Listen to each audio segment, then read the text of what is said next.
Worth a mention, I'm not the greatest fanatic of Orwell's literature. I can appreciate his values well enough. I don't like Stalinism either. I don't think anyone does. Although I never felt as though the texts were the most creative extrapolations of these ideas, kind of bare bones even. Animal Farm I felt was a bit obvious and spoke for itself. 1984 feels inadequate to any reader of Huxley or even the later Bradbury, and rather thin and casually propagandic of a narrative, which is to say, it determined its values and traced a light storyline around it.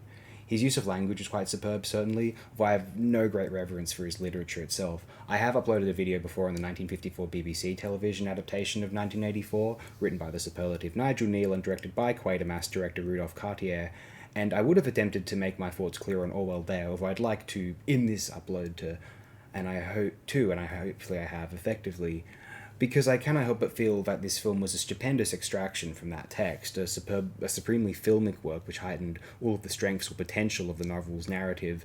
Whether its vision of political freedom is inspiring is perhaps not incredibly so, although insofar as it is an absorbing, imagine living like this, what would I do, how scary is this, for pure tension and atmosphere, this film might well be considered a masterpiece. As an act of world construction, this film is an incomparably outstanding production.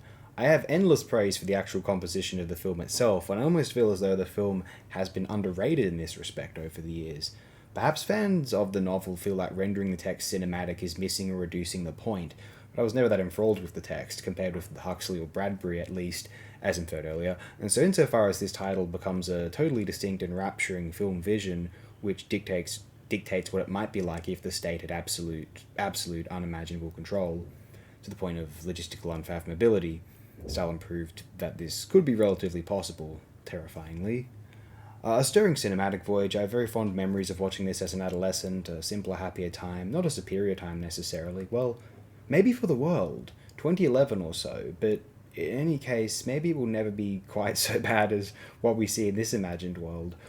Although certain places in this world now are seeming like hells on earth, if there ever were any.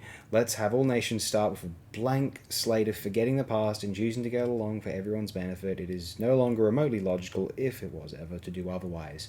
Go check out this film if you haven't or haven't recently. It seriously holds up well, and not for any reasons of political smugness, persecution complex, or for some reverence of Orwell himself, but because it is a vivid simulation of the events of the novel, to the point wherein I wonder if many other novels' adaptations had ever been so viscerally, tactilely faithful.